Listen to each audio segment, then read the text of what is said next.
But as they forage off the coast of one small island, their greatest nemesis is approaching.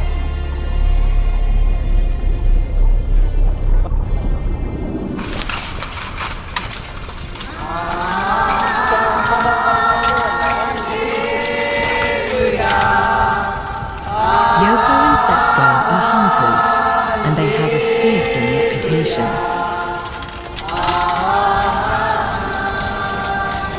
These two 70-year-olds are on a shopping trip like no other.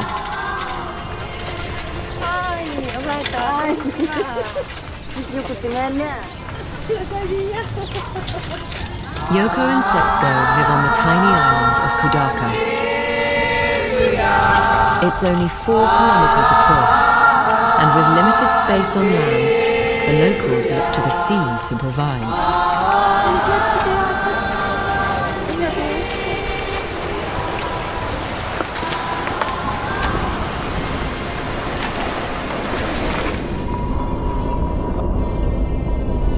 As the sun sets, the lady's prey is approaching.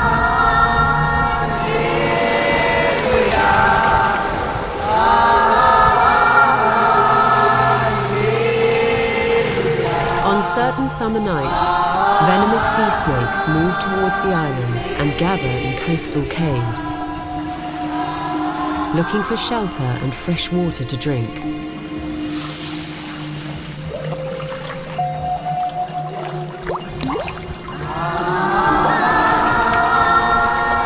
But coming ashore on this island is extremely risky.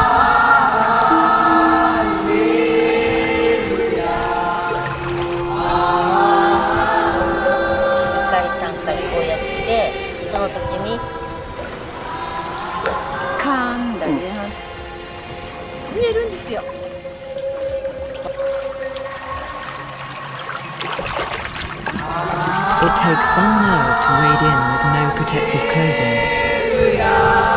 Sea snake venom can be 10 times more powerful than rattlesnakes.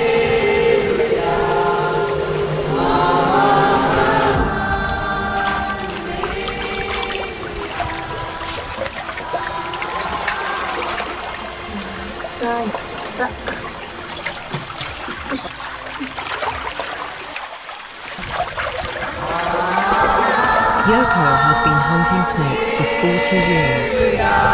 It's a skill that's been passed down the generations here for at least 5 centuries.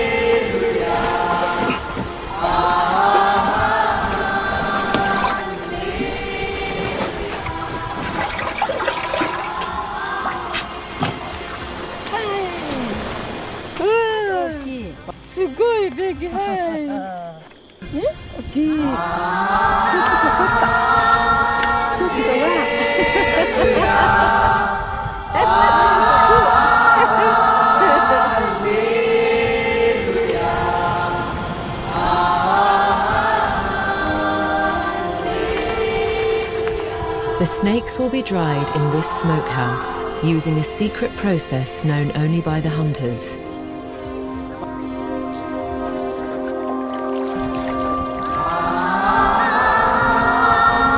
Then they go into a special soup.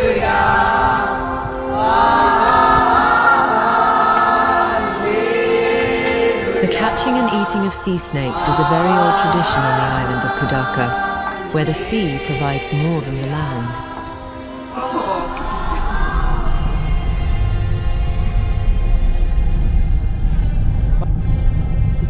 The blue shark.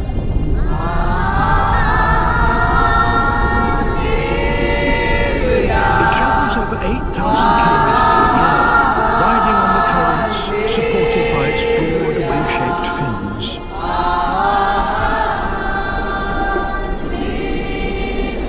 This one may not have eaten for 2 months.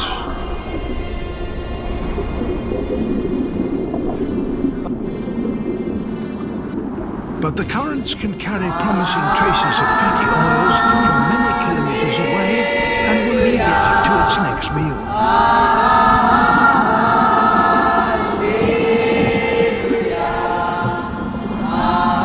After days of travel, the smell of food gets stronger.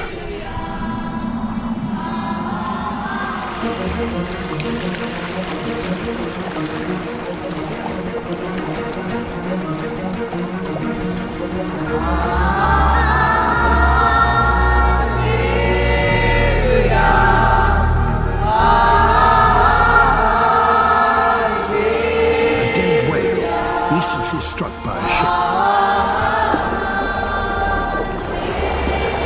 This could be a real feast, but the blue shark must be cautious.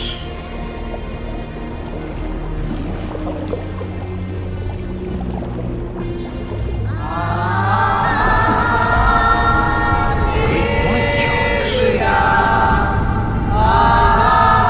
10 times heavier than the blue,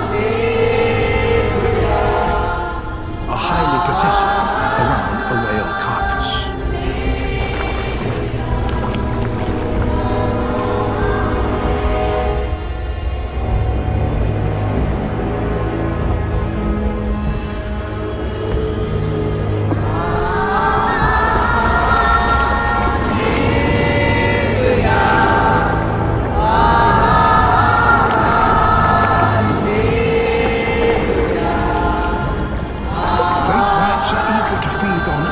Rich whale blubber, which we now know forms a major part of their diet.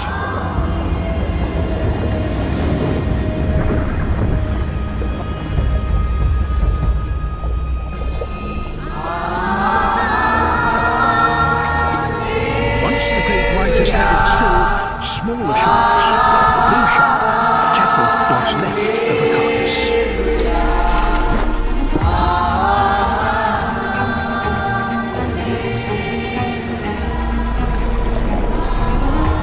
As the oils from this dead whale spread more widely, more and more blue sharks appear.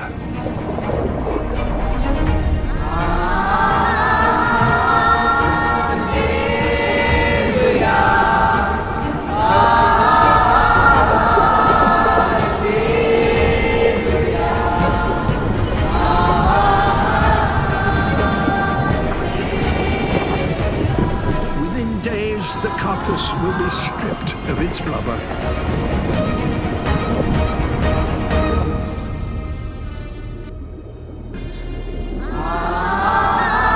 Then, no longer kept buoyant by its oil, it will sink into the depths below. The blue, with its reserves of fat replenished, can now survive for another 2 months without eating.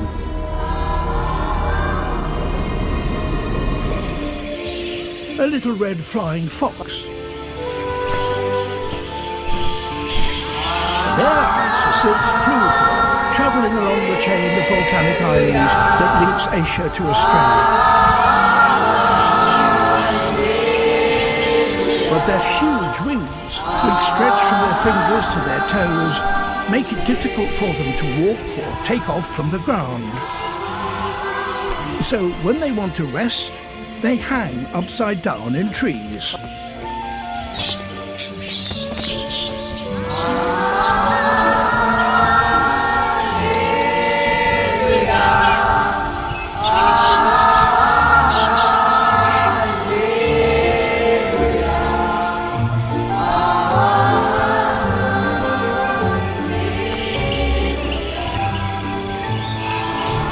But the bats have to drink every day.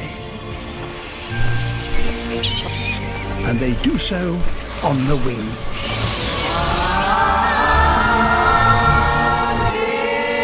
Bingo tomato masti kosam kavali tomatalu mariyu tomatalu cheyadaniki meeku kavali bingo tedemene tomato masti bingo tedemene tomato masti తో పాటు చేస్తూ ఉండండి మళ్ళీ repeat మీరు చూస్తున్నది ప్రపంచం మొత్తంలో అత్యంత శక్తివంతమైన జీవి, కానీ నేను దాన్ని ఒప్పుకోను. ఈ సంవత్సరం సిద్ధంగా ఉండండి. సూపర్ మ్యాన్ దాడి మొదలవుతుంది. తిరిగి యుద్ధానికి వెళ్ళాలి. సూపర్ మ్యాన్ త్వరలో కేవలం మీ థియేటర్లలో.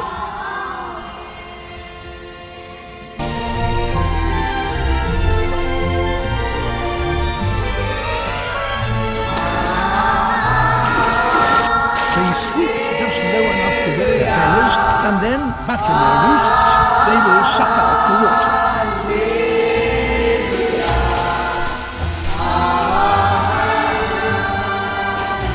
Each evening, 10,000 of them come here.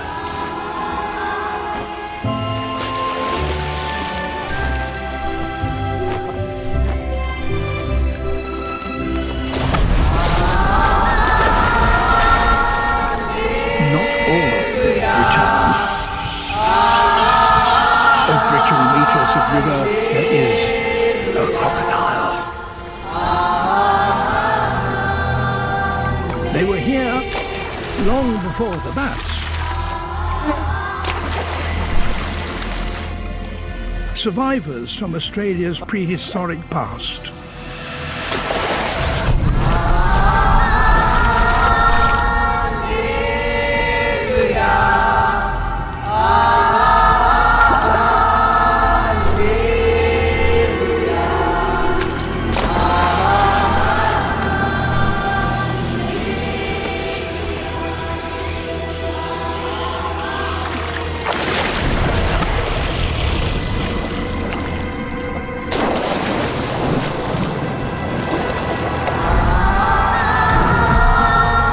These dramas have been taking place for millions of years.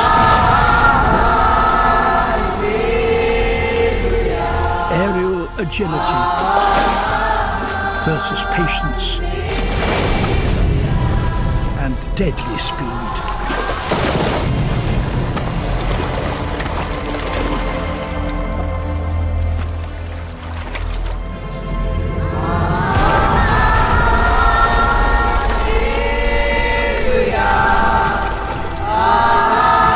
Australia's forests are hostile places in which to make your home.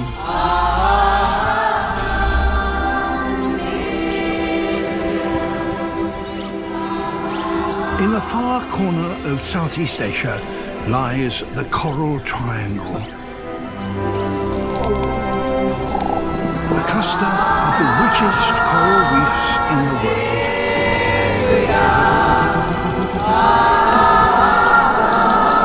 Undersea cities crammed full of life.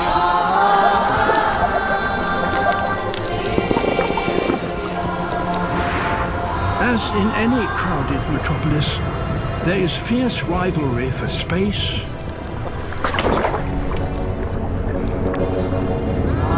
for food,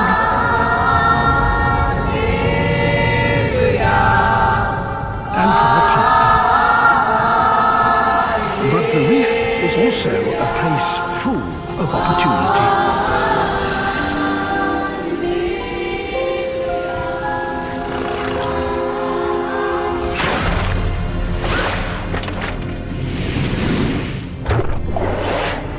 A cuttlefish.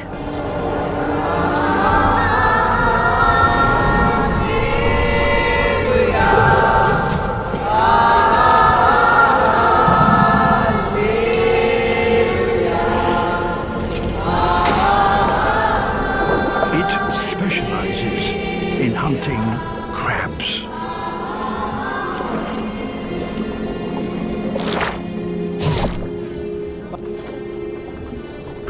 But a large crab is a dangerous quarry.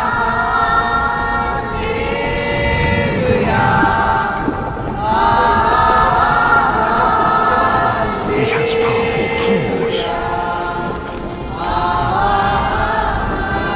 The cuttlefish, however, has a remarkable talent.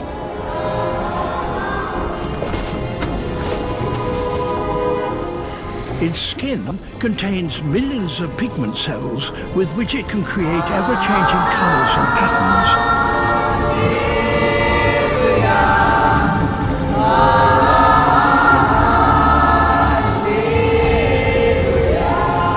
And that, apparently, hypnotizes the crab.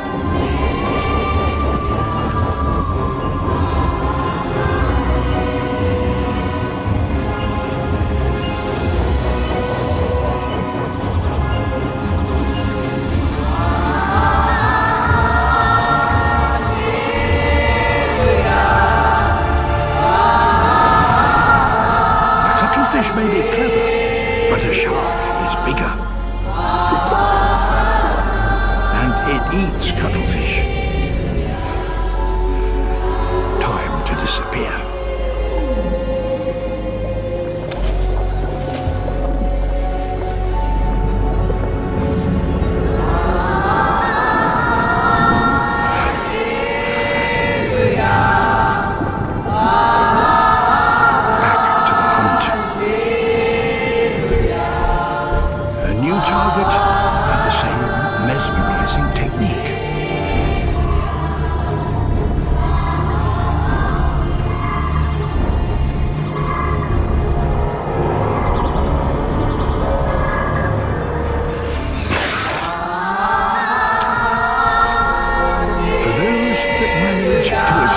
Themselves in these bustling undersea cities, there can be great rewards.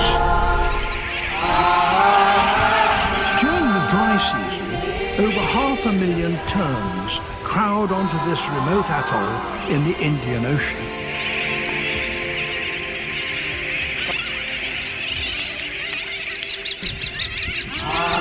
Their chicks are still in their dark juvenile plumage.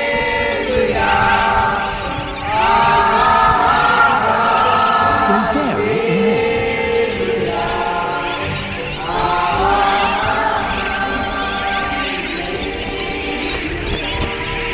Whilst the more advanced chicks take to the air,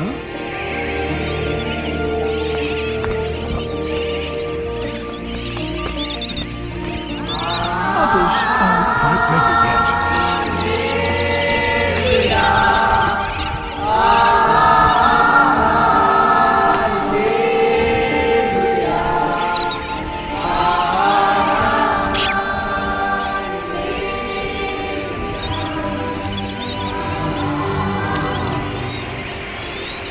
Those just starting to learn to fly use the shallow lagoon that occupies the center of the atoll as their training ground. It's difficult for some of them to stay aloft for long.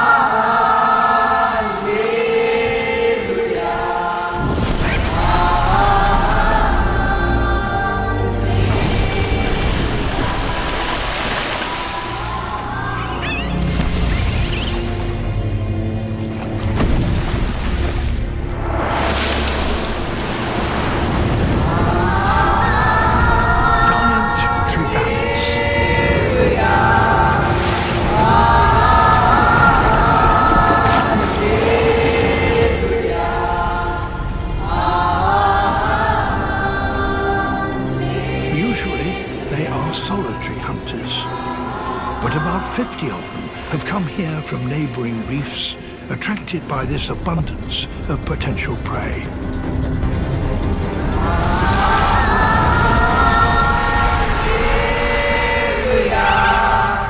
The fledglings stay out of the water if they can.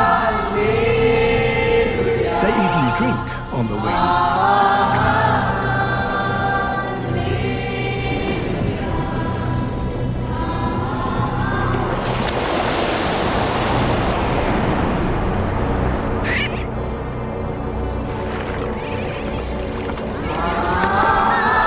If the Trevally are to catch one now, they have to up their game.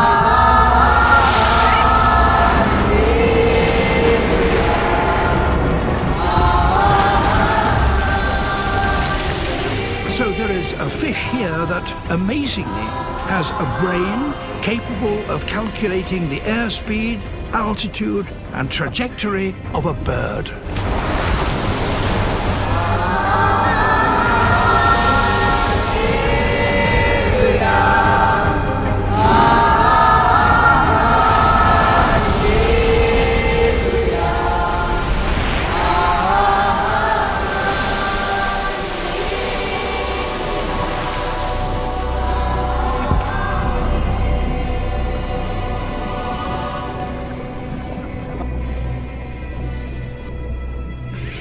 The time comes when every fledgling has to take to the air and collect food for itself.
Back to back आपके घर का content देखने जा रहा है, तो नजर रखिएगा।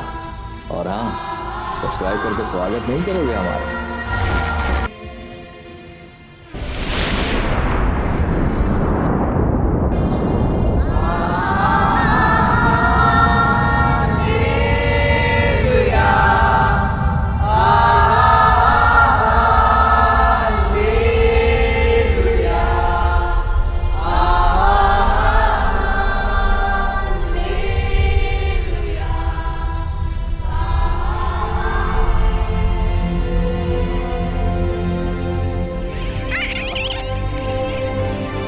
If they are to survive, they must learn quickly.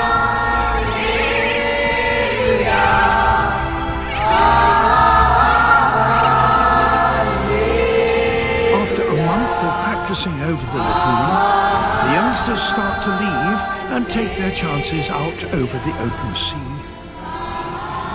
Somewhere along this seemingly barren stretch of sand, there is food in great quantity.